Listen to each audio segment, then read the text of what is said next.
کلام مقدس نئے عہد نامہ میں سے رسولوں کے اعمال کی کتاب، اس کا دوسرا باب، روح القدس کا نزول۔ جب عید پینتیکوست کا دن آیا تو وہ سب ایک جگہ جمع تھے۔ یک آسمان سے ایسی آواز آئی جیسے زور کی آندھی کا سناٹا ہوتا ہے، اور اس سے سارا گھر جہاں وہ بیٹھے تھے گونج گیا، اور انہیں آگ کی شعلہ کسی پھٹتی ہوئی زبانیں دکھائی تھیں، اور ان میں سے ہر ایک پر آ ٹھہری، اور وہ سب روح القدس سے بھر گئے اور غیر زبانیں بولنے لگے جس طرح روح نے انہیں بولنے کی طاقت بخشی۔ اور ہر قوم میں سے جو آسمان کے تلے ہے، خدا ترس یہودی یروشلم میں رہتے تھے، جب یہ آواز آئی تو بھیڑ لگ گئی اور لوگ دنگ ہو گئے، کیونکہ ہر ایک کو یہی سنائی دیتا تھا کہ یہ میری ہی بولی بول رہے ہیں۔ اور سب حیران اور متعجب ہو کر کہنے لگے، دیکھو یہ بولنے والے کیا سب گلیلی نہیں؟ پھر کیوں ہم میں سے ہر ایک اپنے اپنے وطن کی بولی سنتا ہے؟ حالانکہ ہم پارتھی اور مادی اور ایلامی اور مسوپتامیہ اور یہودیہ اور کپدوکیہ اور پینتوس اور آسیہ اور فروگیا اور پمفیلیا اور مصر اور لبوا کے علاقہ کے رہنے والے ہیں، جو کرینے کی طرف ہے، اور رومی مسافر خواہ یہودی خواہ ان کے مرید اور کریتی اور عرب ہیں، مگر اپنی اپنی زبان میں ان سے خدا کے بڑے بڑے کاموں کا بیان سنتے ہیں۔ اور سب حیران ہوئے اور گھبرا کر ایک دوسرے سے کہنے لگے کہ یہ کیا ہوا چاہتا ہے؟ اور بعض نے ٹھٹھا کر کے کہا، یہ تو تازہ مے کے نشے میں ہے، پطرس کا پیغام۔ لیکن پطرس ان 11 کے ساتھ کھڑا ہوا اور اپنی آواز بلند کر کے لوگوں سے کہا، اے یہودیو اور اے یروشلم کے سب رہنے والو، یہ جان لو اور کان لگا کر میری باتیں سنو کہ جیسا تم سمجھتے ہو یہ نشہ میں نہیں، کیونکہ ابھی تو پہر ہی دن چڑھا ہے، بلکہ یہ وہ بات ہے جو یوئیل نبی کی معرفت کہی گئی ہے۔ یہ خدا فرماتا ہے، آخری دنوں میں ایسا ہوگا کہ میں اپنے روح میں سے ہر بشر پر ڈالوں گا، اور تمہارے بیٹے اور تمہاری بیٹیاں نبوت کریں گی، اور تمہارے جوان رویا اور تمہارے بڈھے خواب دیکھیں گے، بلکہ میں اپنے بندوں اور اپنی بندیوں پر بھی ان دنوں میں اپنے روح میں سے ڈالوں گا، اور وہ نبوت کرے گی۔ اور میں اوپر آسمان پر عجیب کام اور نیچے زمین پر نشانیاں، یعنی خون اور آگ اور دھوئیں کا بادل دکھاؤں گا۔ سورج تاریک اور چاند خون ہو جائے گا، پیشتر اس سے کہ خداوند کا عظیم اور جلیل دن آئے، اور یوں ہوگا کہ جو کوئی خداوند کا نام لے گا نجات پائے گا۔ اے اسرائیلیو، یہ باتیں سنو، یسوع ناصری ایک شخص تھا جس کا خدا کی طرف ہونا تم پر ان معجزوں اور عجیب کاموں اور نشانوں سے ثابت ہوا جو خدا نے اس کی معرفت تم میں دکھائے، چنانچہ تم آپ ہی جانتے ہو کہ وہ خدا کے مقررہ انتظام اور علم سابق کے موافق پکڑوایا گیا،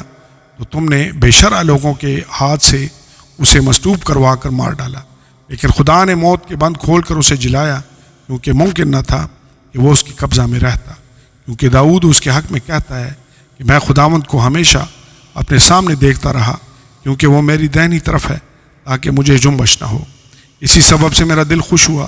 اور میری زبان شاد، بلکہ میرا جسم بھی امید میں بسا رہے گا، اس لیے کہ تو میری جان کو عالم ارواح میں نہ چھوڑے گا اور نہ اپنے مقدس کے سڑنے کی نوبت پہنچنے دے گا۔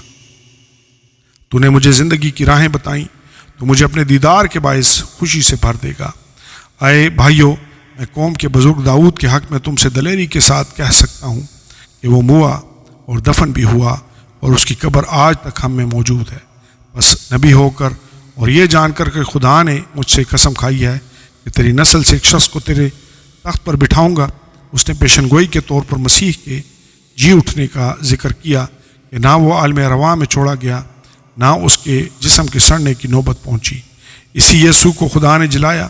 جس کے ہم سب گواہ ہیں۔ بس خدا کے دائنے ہاتھ سے سر بلند ہو کر اور باپ سے وہ روح القدس حاصل کر کے جس کا وعدہ کیا گیا تھا، اس نے یہ نازل کیا جو تم دیکھتے اور سنتے ہو،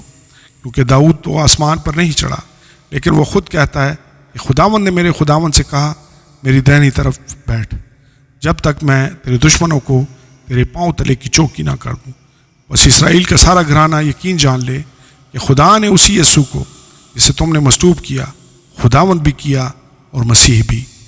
جب انہوں نے یہ سنا، ان کے دلوں پر چوٹ لگی، اور پطرس اور باقی رسولوں سے کہا کہ بھائیو، ہم کیا کریں؟ پطرس نے ان سے کہا کہ توبہ کرو اور تم میں سے ہر ایک اپنے گناہوں کی معافی کے لیے یسوع مسیح کے نام کا بپتسمہ لے تو روح القدس انعام میں پاؤ گے۔ اس لیے یہ وعدہ تم اور تمہاری اولاد اور ان سب دور کے لوگوں سے بھی ہے جن کو خداوند ہمارا خدا اپنے پاس بلائے گا۔ اور اس نے اور بہت سی باتیں جتا جتا کر انہیں یہ نصیحت کی کہ اپنے آپ کو اس ٹیڑھی قوم سے بچاؤ۔ اور جن لوگوں نے اس کا کلام قبول کیا انہوں نے بپتسمہ لیا، اور اسی روز 3000 آدمیوں کے قریب ان میں مل گئے، اور یہ رسولوں سے تعلیم پانے اور رفاقت رکھنے میں، روٹی توڑنے اور دعا کرنے میں مشغول رہے۔ ایمانداروں کی باہمی زندگی، اور ہر شخص پر خوف چھا گیا،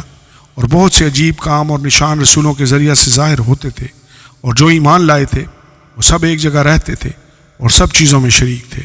اور اپنا مال و اسباب بیچ کر ہر ایک کی ضرورت کے موافق سب کو بانٹ دیا کرتے تھے، اور ہر روز ایک دل ہو کر ہیکل میں جمع ہوا کرتے، اور گھروں میں روٹی توڑ کر خوشی اور سادہ دلی سے کھانا کھایا کرتے تھے، اور خدا کی حمد کرتے، اور سب لوگوں کو عزیز تھے، اور جو نجات پاتے تھے ان کو خداوند ہر روز ان میں ملا دیتا تھا۔ آمین اور آمین۔